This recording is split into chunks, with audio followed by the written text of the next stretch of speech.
Assalamualaikum warahmatullahi wabarakatuh.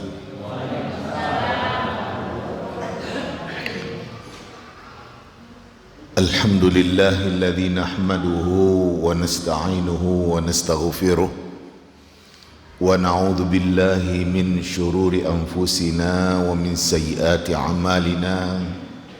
May yahdihillahu fala mudilla lahu wa may yudlil fala hadiyalah.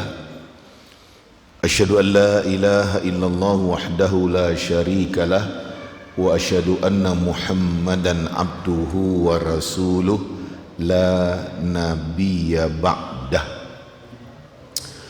Ibu-ibu, bapak-bapak yang saya muliakan, syukur alhamdulillah kita panjatkan kepada Allah Subhanahu wa taala. Di sore hari ini kita bisa bersama dalam kegiatan yang diadakan memberikan tali asih kepada yang berhak di sekitar masjid ini.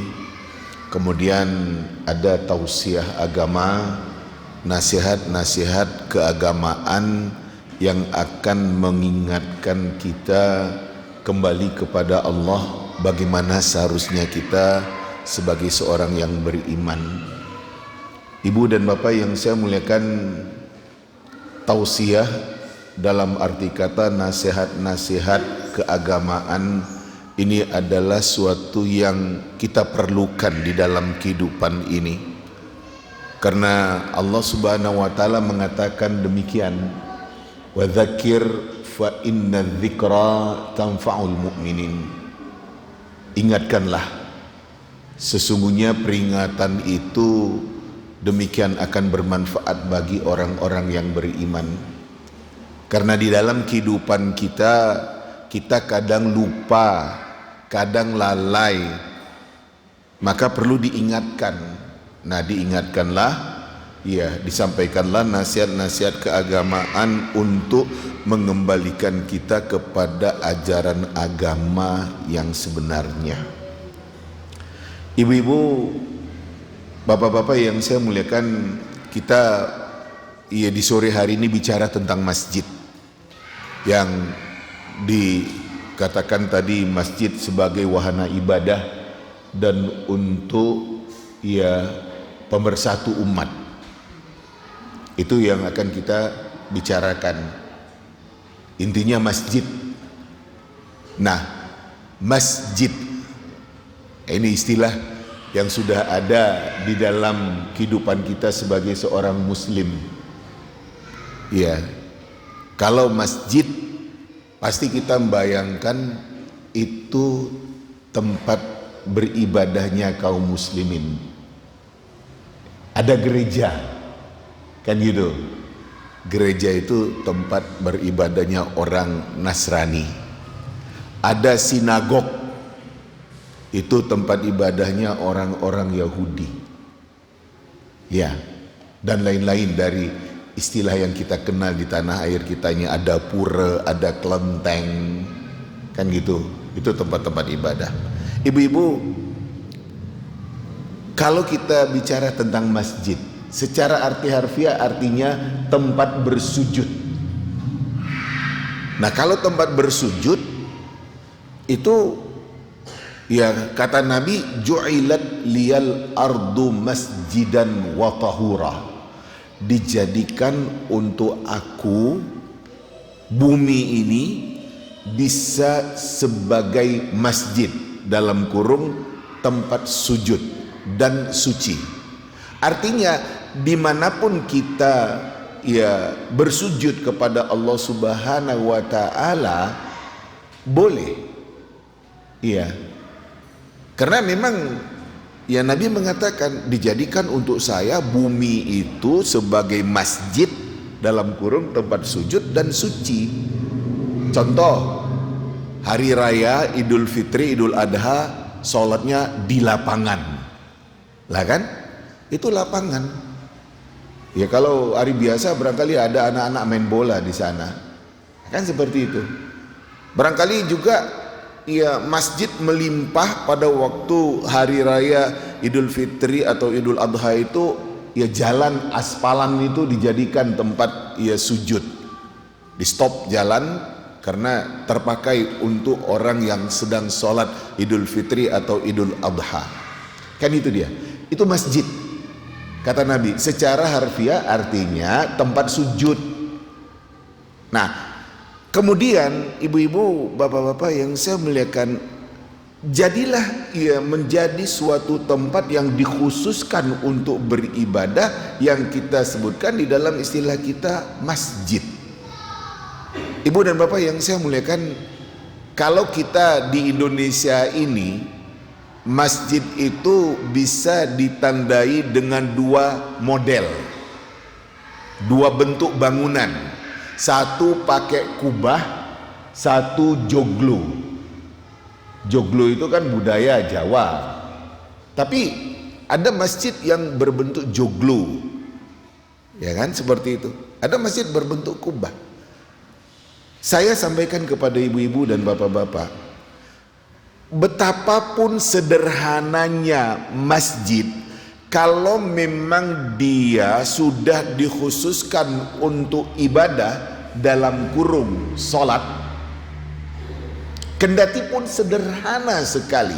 Saya contohkan gini, di desa Nun di ujung sana daerahnya kering, orang kampung sana mengatakan, orang desa sana mengatakan, ibu-ibu, bapak-bapak, ini masjid kami, lantainya tanah, dindingnya gedek, atapnya atap rumbia.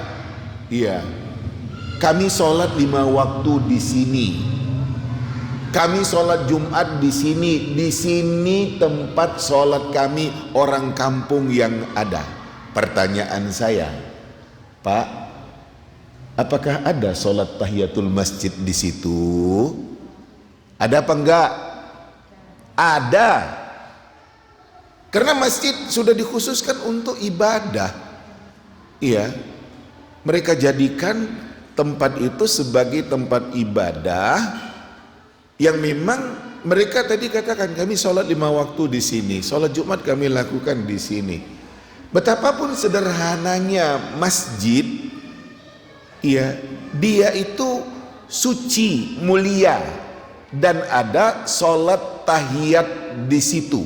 Karena Nabi sallallahu alaihi wasallam mengatakan, "Idza dakhala ahadukumul masjid falyarka' rak'atain qabla an yajlis." Apabila seseorang kalian masuk masjid, hendaknya dia rukuk atau sujud 2 rakaat sebelum dia duduk. Nah, ibu-ibu, bapak-bapak yang saya muliakan, bayangkan Masjid Nabawi dulu pada awalnya, pada mulanya lantainya tanah, tiang-tiangnya batang pohon korma, atapnya adalah daun-daun korma yang disusun. Itu Masjid Nabawi dulu, awal waktu Nabi mendirikan masjid di Madinah Al-Munawwarah yang sekarang menjadi besar dan megah. Itu dulu lantainya tanah. Ada peristiwa yang terjadi, ibu-ibu, bapak-bapak yang saya muliakan, adalah orang Badui. Orang Badui itu orang Nun, pelosok di padang pasir sana, nomaden. Iya, rombongan Badui datang kepada Nabi SAW. Ternyata ada di antara orang Badui itu yang kebelet pipis.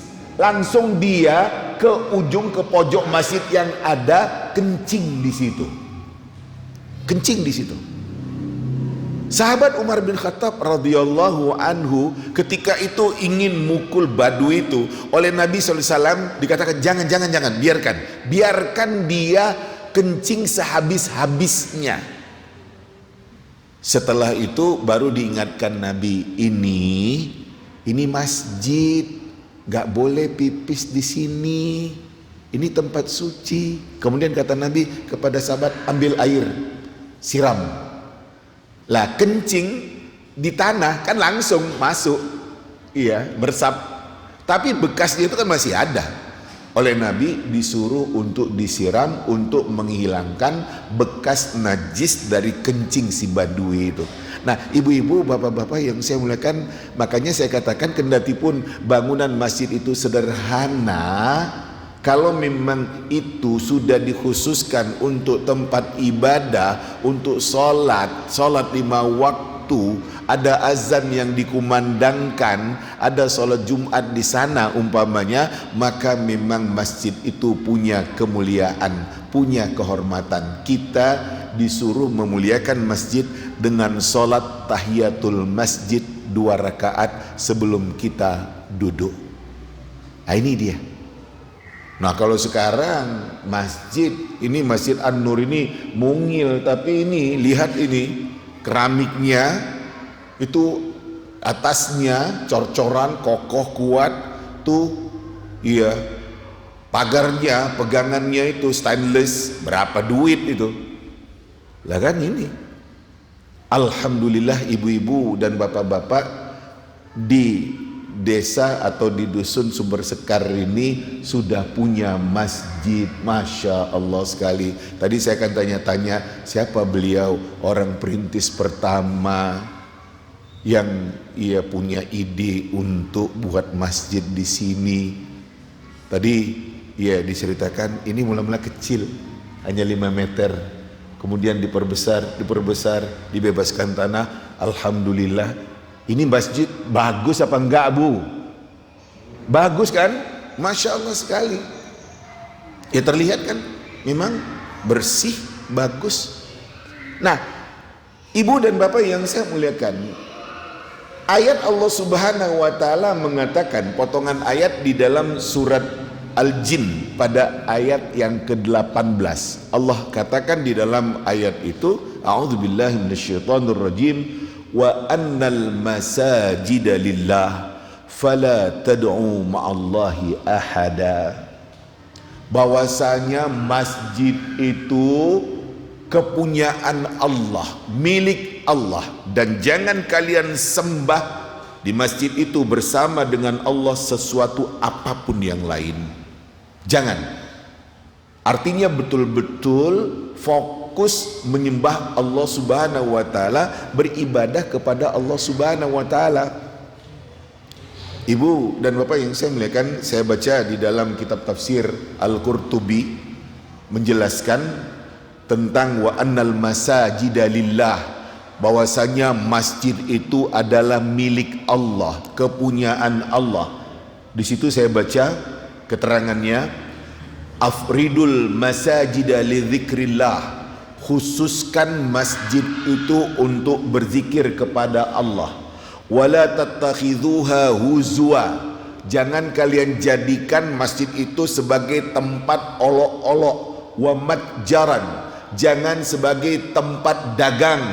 Wa majlisan, jangan tempat duduk kongko-kongko. Wala turukan, jangan kamu jadikan masjid itu sebagai jalan.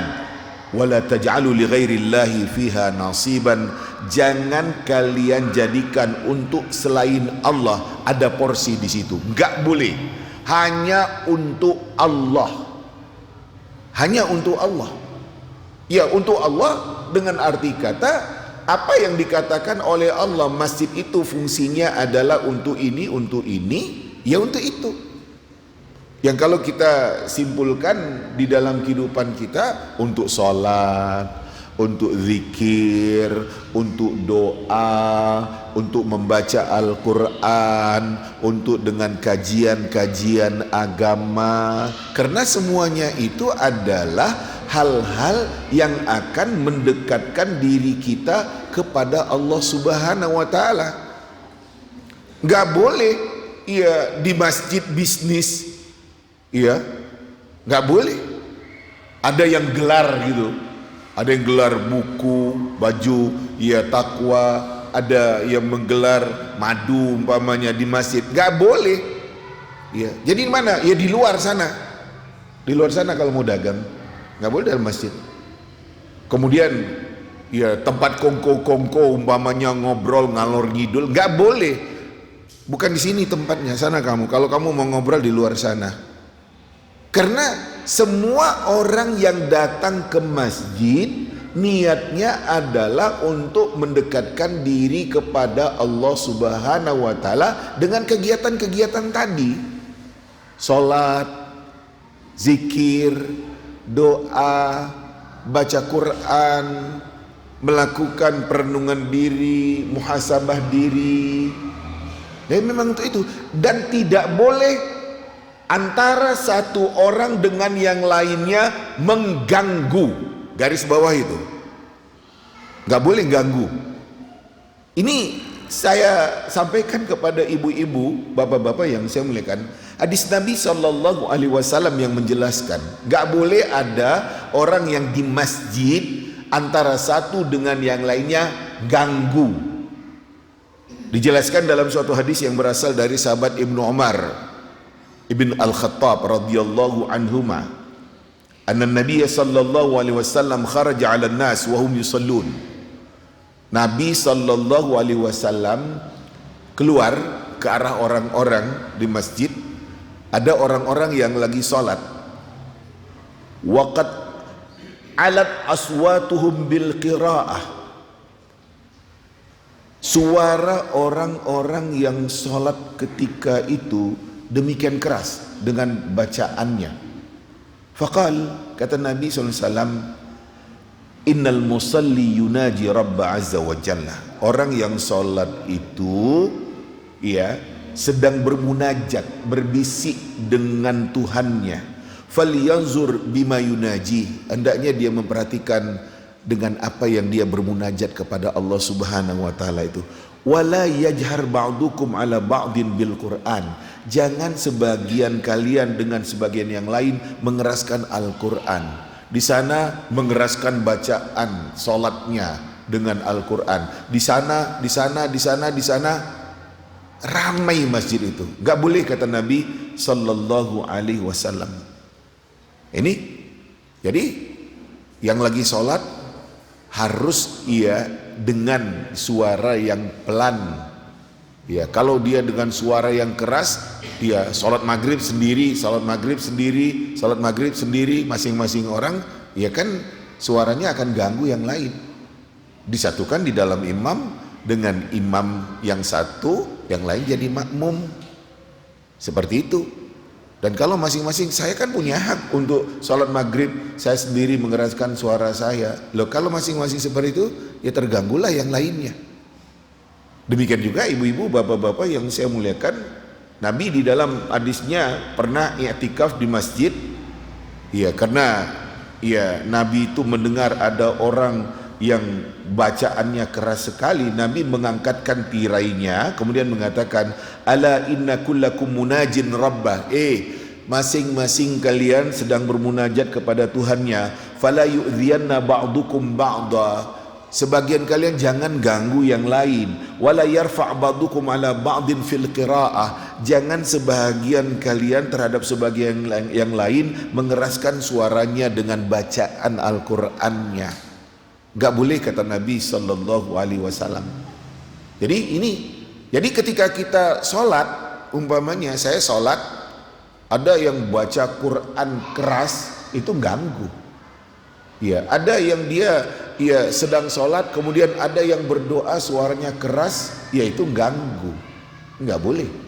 Jadi biarlah masing-masing ya orang dengan ibadahnya, yang baca Quran dia dengan suara perlahan, yang berdoa dia dengan suara perlahan.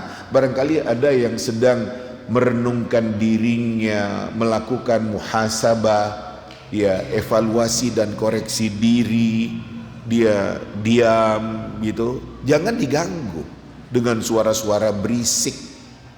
Nah, karena masing-masing kita ketika kita di dalam sholat dengan niat dan maksud kita semuanya adalah untuk mendekatkan diri kepada Allah Subhanahu wa taala. Jadi apa yang dikatakan aturan adab di dalam masjid itu harus kita patuhi. Itu kata Nabi SAW, yang jangan ganggu. Sebab itu dia lagi beribadah, lagi sholat, biarkan dia tenang dengan sholatnya. Kamu kalau baca Quran jangan keras-keras sehingga ganggu dia. Itu ada orang yang sedang diam, dia sedang melakukan muhasabah terhadap dirinya. Kamu jangan baca Quran keras-keras. Nah, kira-kira seperti itu. Masing-masing kita harus tetap dengan adab dan ketentuan ketika kita ada di masjid. Nah, ibu-ibu, bapak-bapak yang saya muliakan, kesimpulannya adalah seperti yang dijelaskan oleh Imam Al-Qurtubi tadi, khususkan masjid itu untuk berzikir kepada Allah Subhanahu wa taala. Jangan kalian jadikan masjid itu sebagai tempat untuk bersenda gurau, olok-olokan umpamanya, sebagai tempat berdagang, sebagai tempat duduk kongko-kongko, dan jangan kalian jadikan itu sebagai jalan yang dijalani oleh orang-orang yang melintas melalui masjid yang ada. Nggak boleh, kata Nabi SAW, kata Imam Al-Qurtubi di dalam menjelaskan ayat tadi. Nah, seperti itu. Nah, ibu-ibu, bapak-bapak yang saya muliakan, alhamdulillah ibu dan bapak di daerah ini, di dusun ini sudah punya masjid yang demikian bagus. Nah, cuma bagaimana memfungsikannya dengan sebaik-baiknya, dalam kurung memakmurkan masjid. Nah, kalau kita bicara tentang memakmurkan masjid, ayat Allah Subhanahu wa taala di dalam surat At-Taubah yang menjelaskannya.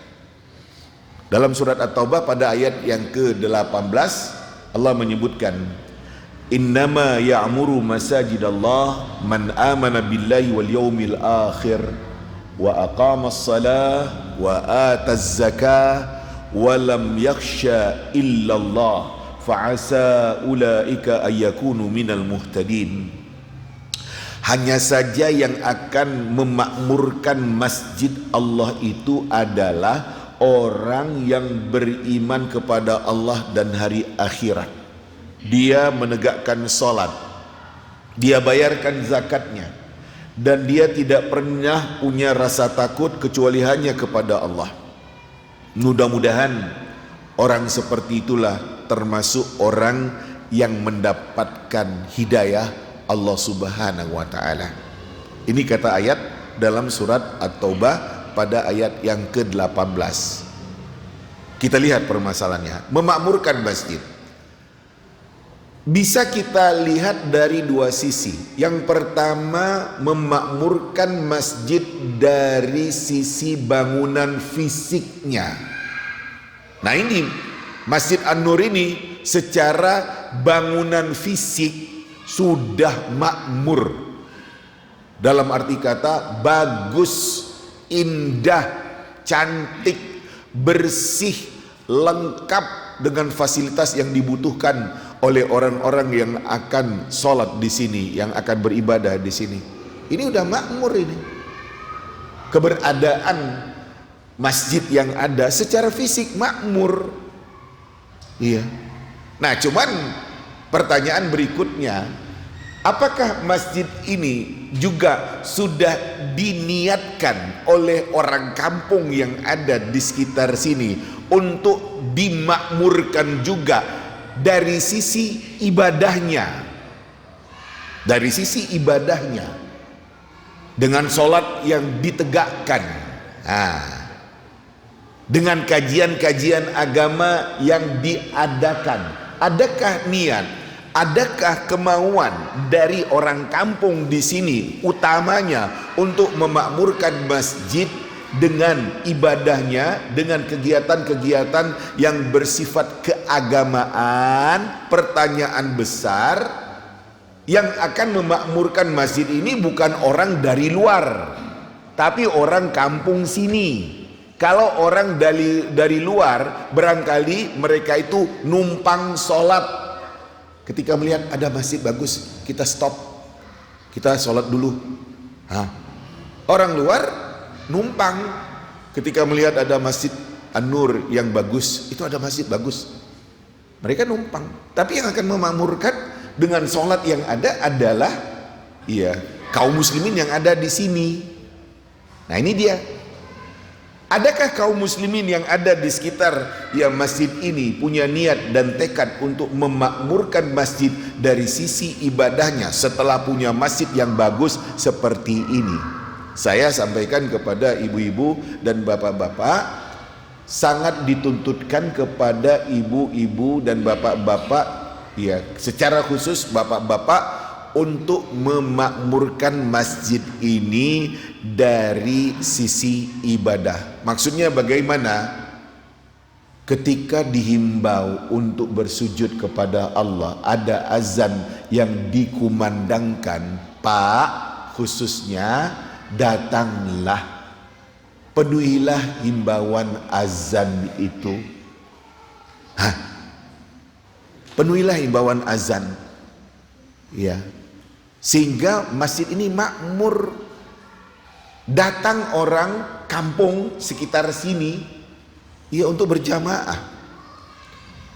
Ibu-ibu, bapak-bapak yang saya muliakan, Nabi sangat menekankan untuk kita secara khusus laki-laki, saya katakan, datang berjamaah ke masjid. Dalilnya apa?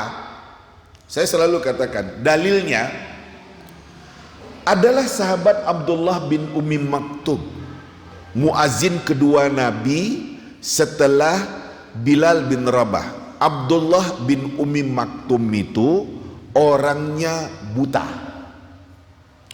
Dia bilang kepada Rasul, ya Rasulullah, laisa liqa'idun yaquduni ilal masjid. Ya Rasulullah, gak ada orang yang akan menuntun saya ke masjid. Bolehkah ya Rasulullah, saya gak datang berjamaah ke masjid?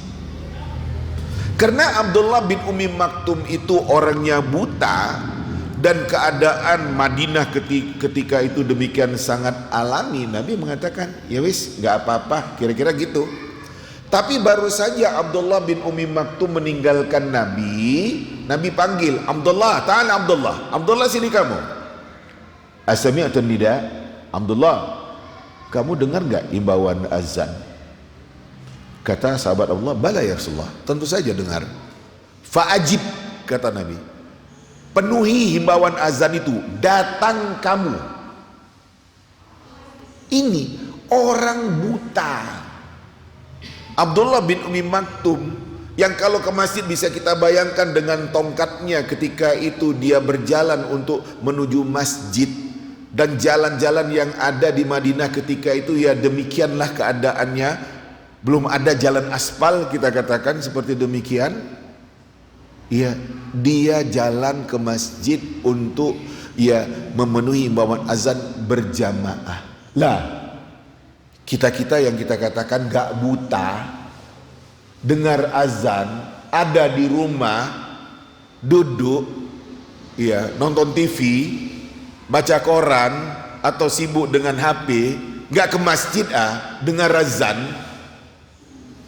Orang buta aja disuruh oleh Nabi datang. Kamu kan gak buta, lah kan gitu. Nah ibu-ibu, bapak-bapak yang saya muliakan, dituntut untuk datang ke masjid. Iya, ada orang yang beralasan, ya, ini alasan orang yang saya katakan inilah alasan gak benar. Sholat berjamaah itu kan hukumnya sunnah. Kalau saya lakukan, saya berpahala.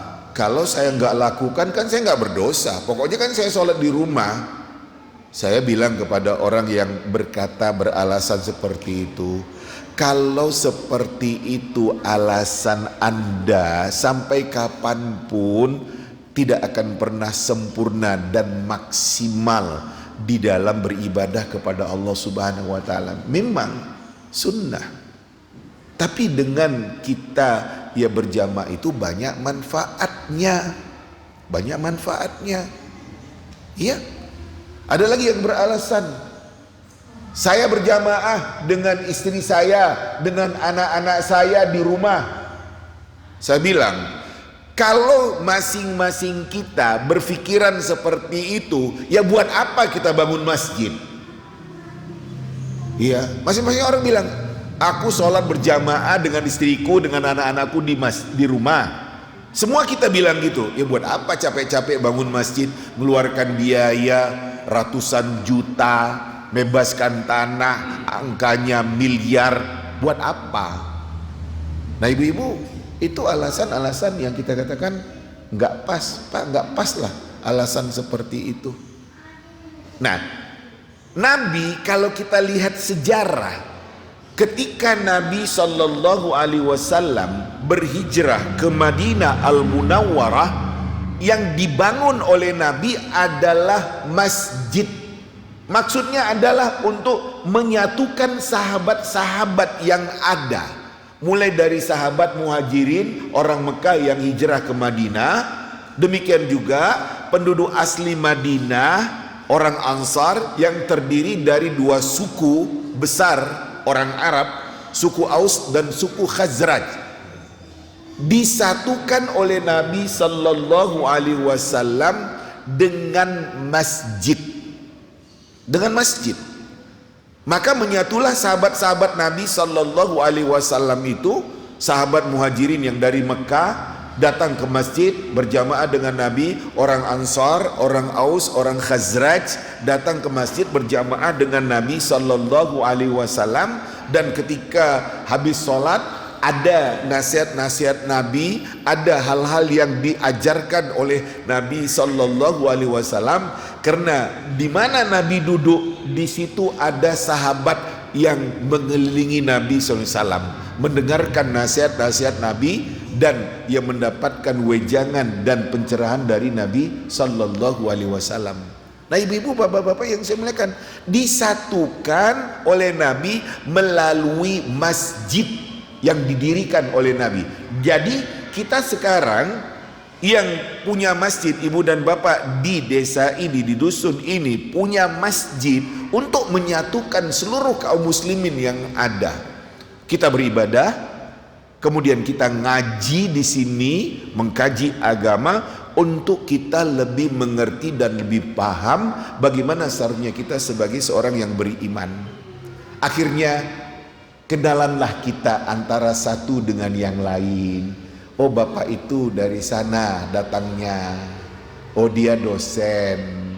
Ya, oh bapak itu dia pedagang, oh bapak itu dia aparat desa, bapak itu dia petani, dia orang yang punya kebun di sana. Bersaudaralah kita ketika kita masuk ke dalam masjid, saling kenal, saling tahu, dan kemudian kita merasa terikat dengan ikatan persaudaraan. Nah, ibu-ibu, ketika kita datang ke masjid, kita datang sebagai hamba Allah. Betapapun dia dengan jabatannya, dengan posisinya, nun di sana. Ya, oh dia kapolsek umpamanya. Iya, masuk masjid. Iya, buka sandal, buka sepatu. Masa boleh kapolsek masuk masjid mau sholat pakai sepatu? Nggak boleh. Oh, dia umpamanya Pak Camat umpamanya masuk masjid, iya buka sepatu, buka sandal. Iya kan, seperti itu. Iya, dia pejabat umpamanya, dia orang kaya umpamanya, dia orang sukses dalam kehidupan, masuk masjid, datang sebagai hamba Allah. Jabatan, pangkat, kedudukan, posisi yang ada tinggal. Saya datang ke masjid sebagai hamba Allah. Semua kita datang ke masjid, kita memposisikan diri sebagai hamba Allah untuk beribadah kepada Allah Subhanahu wa Ta'ala. Jadi ibu-ibu, bapak-bapak yang saya muliakan, iya, demikian yang kita katakan kita dengan masjid. Nah, apalagi di masjid itu ada kajian-kajian agama, sehingga iya masyarakatnya semakin mengerti, semakin faham, dijelaskan oleh ustadz yang ia ngajarkan agama. Kita di dalam berakidah harus benar-benar mentauhidkan Allah Subhanahu wa Ta'ala, gak boleh dengan hal-hal yang berbau syirik. Ini dia ayatnya, ini dia hadisnya. Gak boleh percaya dukun, gak boleh percaya peramal, ini dia hadisnya. Dijelaskan oleh ustadz itu, akhirnya akidah kita benar. Karena memang sudah jelas semuanya di dalam agama ini. Iya, iya, sudah jelas semuanya. Betapa kita kalau orang beriman gak boleh dengan hal-hal yang berbau syirik itu. Iya, seperti datang kepada dukun, datang pada peramal. makai jimat yang digantungkan, yang ditanamkan, nggak boleh. Karena memang Nabi sudah bilang seperti itu, man ata kahinan au arrafan fasaddaqahu bima yaqul faqad kafara bima unzila ala Muhammadin sallallahu alaihi wasallam. Barang siapa yang datang kepada dukun, datang kepada peramal, lantas dia percayai apa yang dikatakan oleh dukun dan peramal itu, berarti orang itu sudah kafir dengan apa yang sudah diturunkan oleh Allah kepada Rasulnya Muhammad sallallahu alaihi wasallam. Di dalam riwayat yang lain dikatakan lam tuqbal salatu arba'ina yauman, gak diterima salatnya 40 hari. Oh, dia masih dengan jimat-jimat yang digantungkan di atas rumahnya, di pojok-pojok yang ada atau yang ditanam waktu bangun rumah. Kata Nabi, man allaqa tamimatan faqad asyrak. Barang siapa yang gantungkan jimat, berarti dia telah berbuat syirik. Dan syirik itu nggak boleh ada pada diri kita orang beriman. Nggak gitu caranya. Nah, belajar akidah untuk memurnikan akidah kita dari hal-hal yang berbau syirik, yang berbau khurafat itu. Salat, iya, betul-betul sesuai dengan yang dicontohkan oleh Nabi. Mantap, sempurna, nggak cepat-cepat. Nah, ada orang yang sholatnya cepat-cepat. Iya, ada orang yang sholatnya cepat-cepat. Gak benar sholat cepat-cepat itu. Pernah terjadi pada masa Nabi. Iya, ada seorang yang sholatnya cepat. Diperhatikan oleh Nabi. Habis sholat, sini kamu, kata Nabi. Ulang lagi sholat kamu itu. Tadi kamu belum sholat. Dia ulang, masih seperti itu. Sampai 3 kali. Nabi bilang, ulang lagi sholat kamu. Kamu tadi belum sholat. Sampai kemudian dia mengatakan, ya Rasulullah, saya nggak ngerti bagaimana saya harus sholat. Kemudian ditunjukkan oleh Nabi bagaimana dengan tumak ninah di dalam setiap pergerakan sholat yang ada, berdiri, rukuk, i'tidal, sujud, sampai selesai mantap, sempurna. Dan Nabi demikian mengecam orang yang sholatnya cepat-cepat. Kata Nabi, aswa'un nasi sariqatan alladhi yasriqu min salati. Orang yang paling jahat dalam mencuri adalah orang yang mencuri dari salat yang dia lakukan. Kata sahabat, wa kaifa yasriqu ahadun min salatihi ya Rasulullah? Ya Rasulullah, bagaimana orang yang dikatakan dia mencuri dari salat yang dia lakukan? Kata Nabi, alladzi la yutimmu ruku'ahu wala sujuda. Itu orang enggak menyempurnakan rukuknya, enggak menyempurnakan sujudnya. Itu mencuri itu, kata Nabi. Jadi sempurnakanlah rukuk, sempurnakanlah sujud, sempurnakanlah semua pergerakan sholat yang ada seperti yang dicontohkan oleh Nabi. Karena memang Nabi mengatakan, sallu kama ra'aitumuni usalli. Sholatlah kalian sebagaimana kalian lihat saya sholat. Bagaimana cara sholat Nabi bisa kita pelajari. Iya, seperti ini Nabi sholat, seperti ini Nabi dengan gerakannya, seperti ini Nabi dengan bacaannya. Nah, ibu-ibu, bapak-bapak, akhirnya kita itu semakin baik di dalam beragama. Ya gitu, iya. Makanya perlu ngaji. Ketika ada kajian-kajian agama, datanglah. Ada yang kurang jelas, tanyakanlah.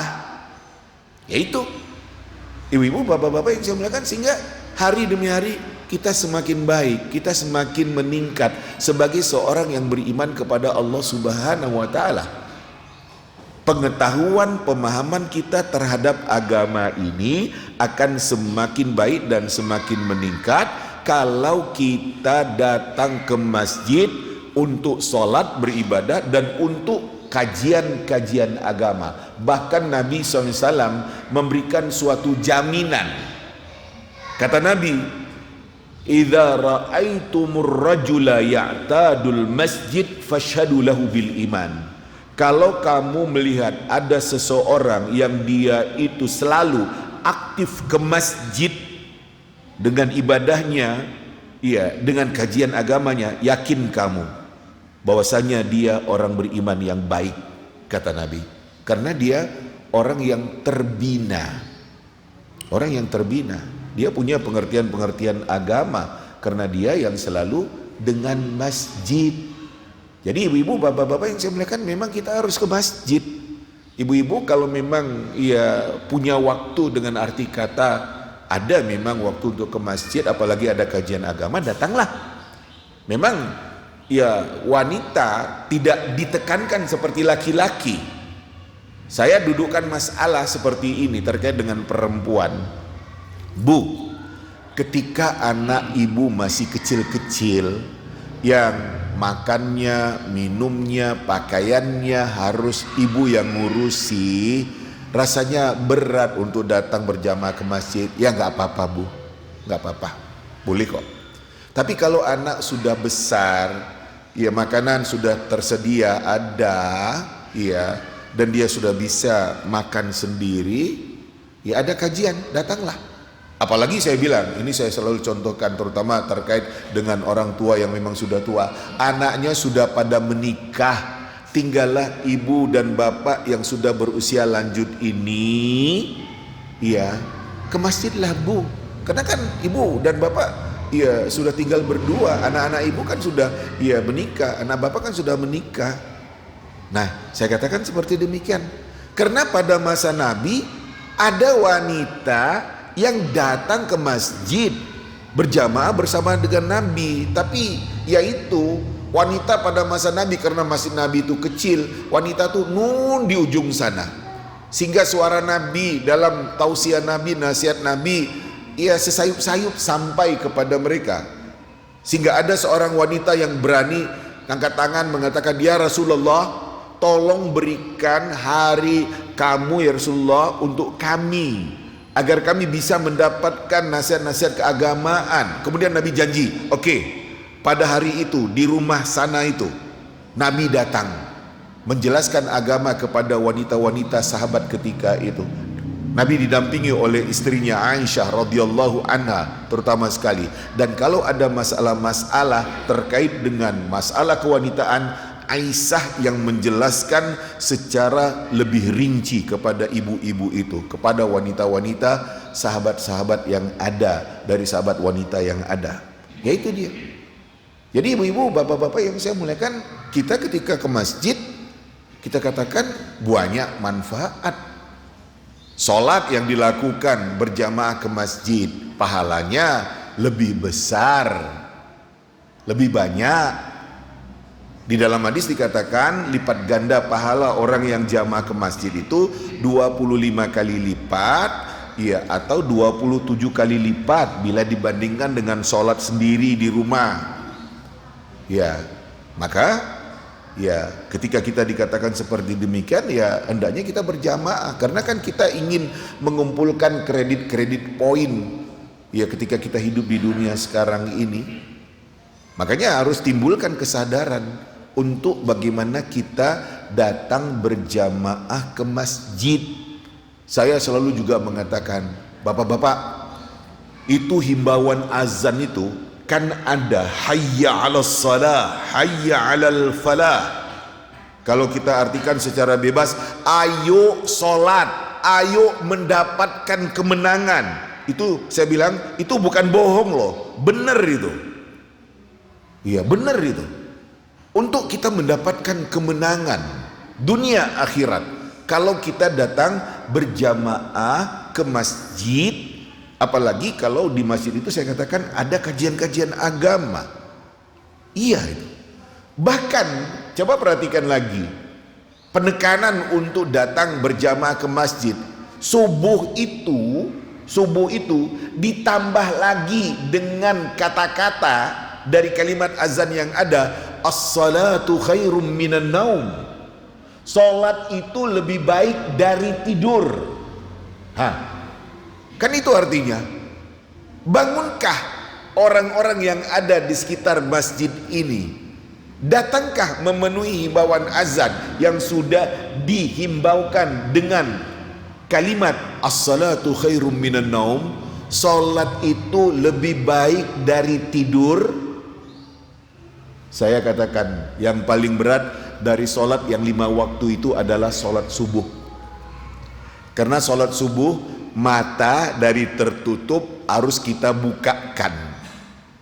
Badan dari kenikmatan tempat tidur yang ada harus kita tinggalkan. Bisa, nah, kan gitu. Bisa, ada yang bisa dan ada yang nggak bisa.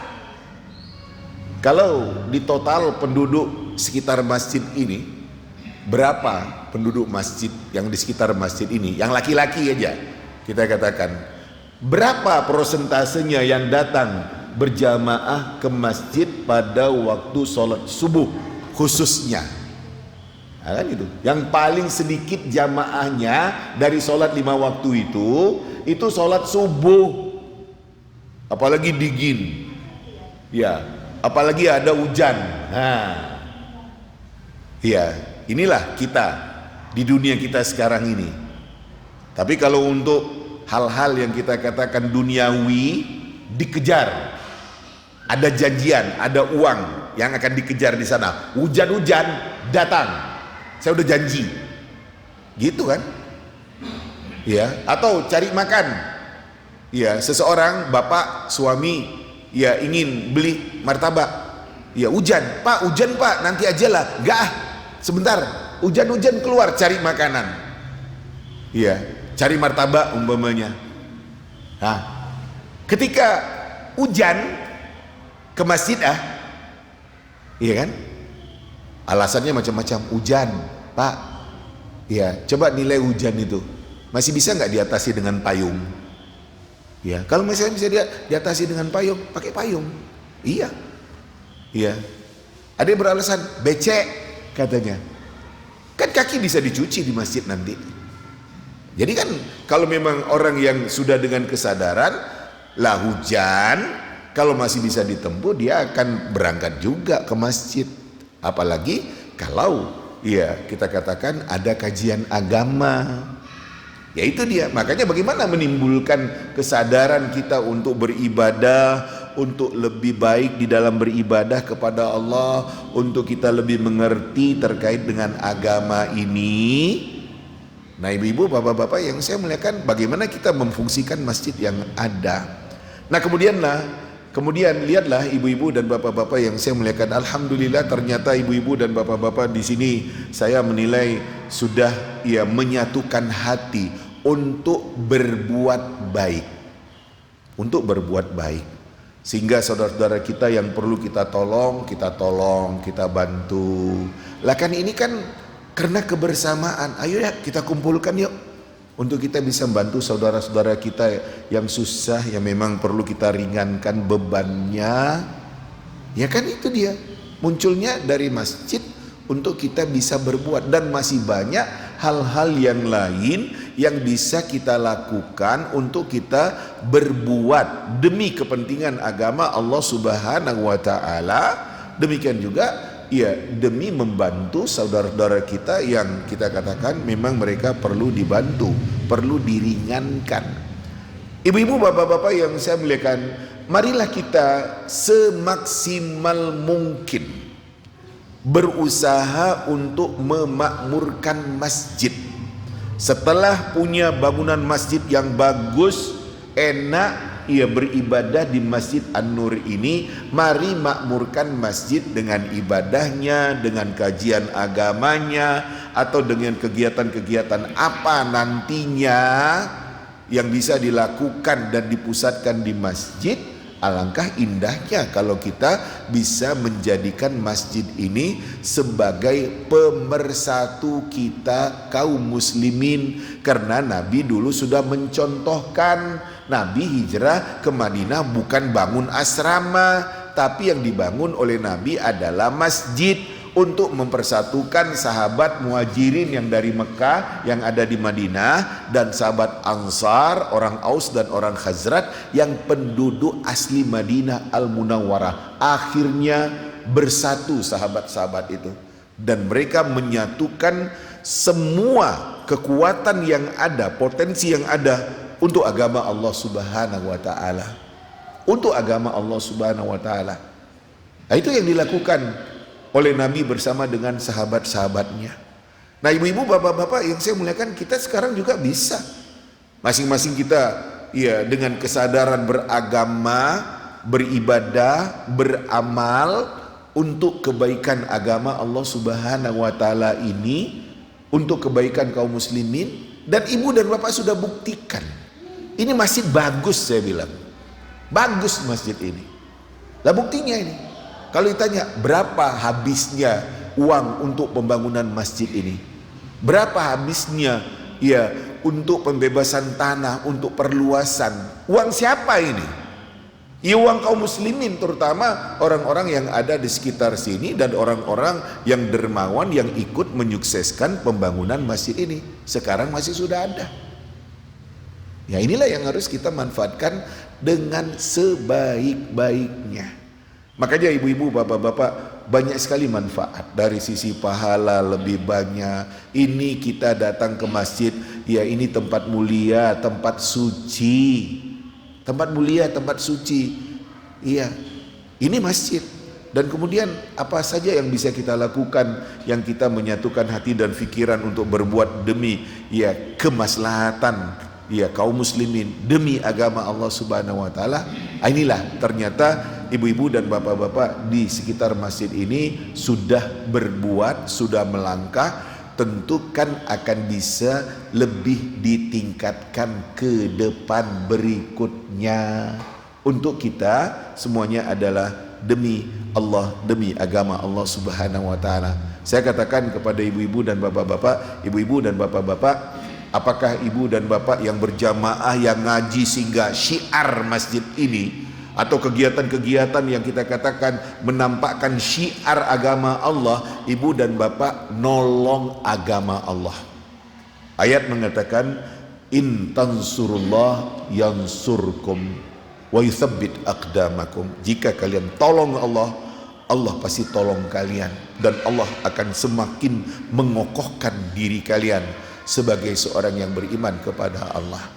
Ibu-ibu, bapak-bapak yang saya muliakan, mari seperti ya di dalam judul yang kita bicarakan ini, kita jadikan masjid sebagai wahana ibadah untuk kita lebih mendekatkan diri kepada Allah Subhanahu wa taala.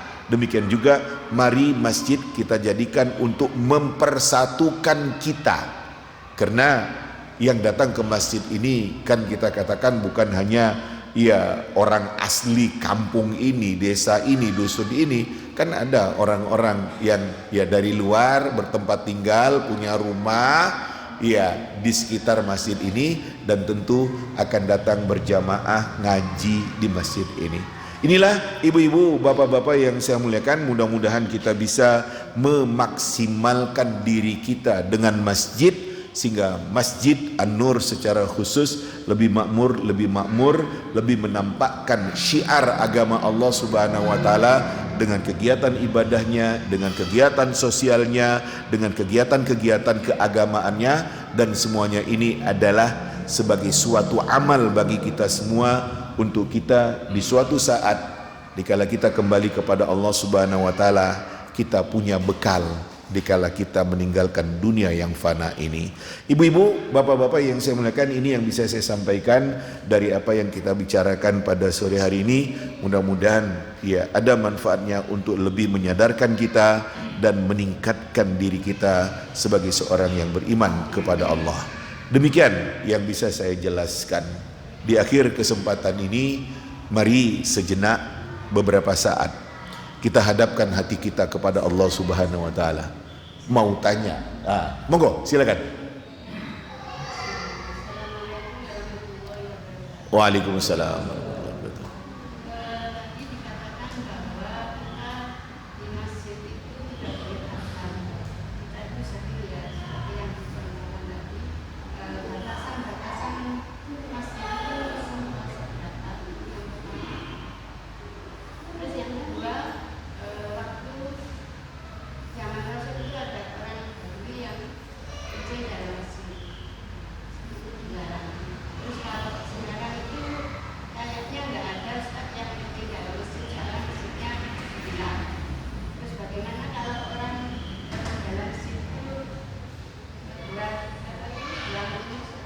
Ya,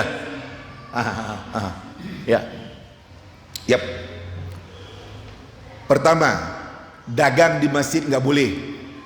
Ya, contoh, ibu berdagang, kemudian masjid bawa barang tadi. Ya, aku mau. ya kan? Bicara-bicara transaksi, berapa harganya? Kurangilah, ya kan? Kemudian barang dikeluarkan di masjid dari tas, nih, ya kan? Barang dikeluarkan, mana duitnya?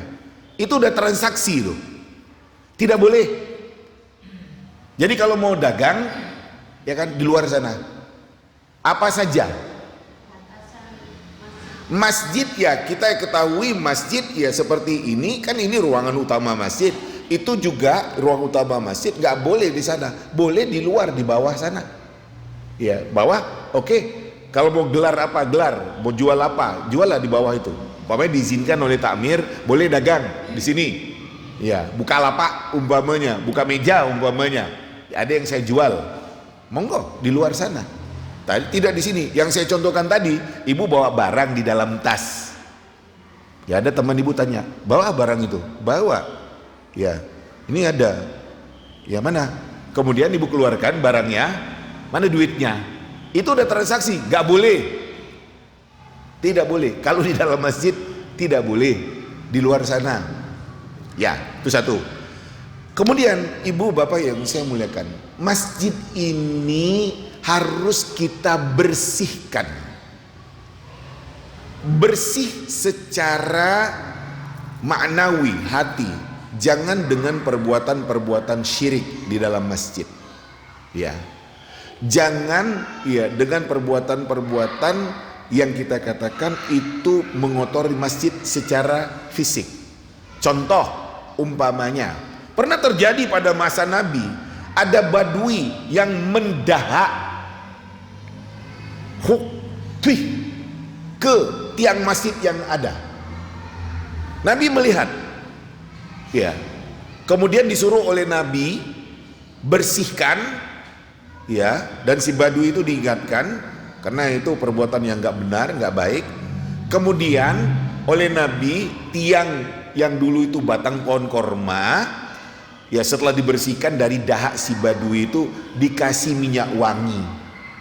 Ini sampai sekarang ada tiangnya, dalam kurung sejarahnya, satu dari tiang masjid Nabi yang asli ada tertulis di situ, Ustuwanah Mukhallaqah. Tiang yang diberi wewangian, karena di tiang itu pernah ada badui yang buang dahaknya, yang buang ingusnya. Kita nggak boleh, ya, maaf, contoh sederhana aja, ngupil, kemudian dibuang, itu ngotori. Gak boleh. Kalau kamu itu ada gangguan di hidung kamu, ambillah sapu tangan atau tisu, ya kan, kemudian simpanlah atau buanglah, gitu dia. Jadi ngupil, saya katakan, tai hidungnya, saya katakan gitu, ya, digitukannya ke masjid atau maunya ke dinding, ke lantai. Gak, itu kotor masjid, tidak boleh.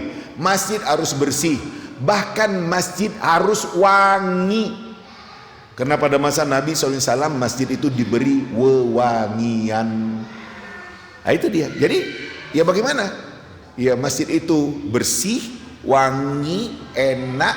Ini kan macam kipas angin yang dibuat ya, di bawahnya itu ada pewangi, itu kan supaya harum masjid ini. Atau ya dengan ngepel gitu, ada pewanginya, kan bagus, harum, ya, kan seperti itu. Demikian juga karpet yang ada, ya, disemproti minyak wangi umpamanya, wangi, ya, seperti itu. Jadi masjid harus bersih, masjid harus wangi, karena memang itu dicontohkan oleh Nabi SAW. Dan gak boleh ngotori masjid, sekecil apapun yang itu kita katakan ngotori masjid, tidak boleh. Pernah terjadi pada masa Nabi, diingatkan oleh Nabi, disuruh bersihkan bekas ingus, bekas dahak si badui itu, dan kemudian diberi wewangian oleh Nabi, sehingga tiang yang ada di Masjid Nabawi yang asli itu ada satu tiang yang disebut dengan Ustuwanah Mukhallaqah, tiang yang diberi wewangian. Seperti itu, ibu-ibu, bapak-bapak yang saya muliakan, terkait dengan kebersihan masjid.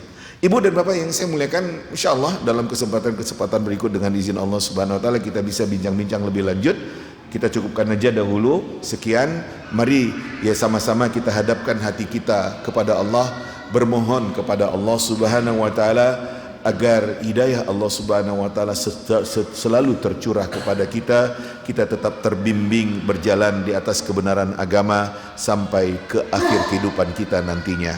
A'udzubillahi minasyaitonir rajim. Bismillahirrahmanirrahim. Alhamdulillahi rabbil alamin.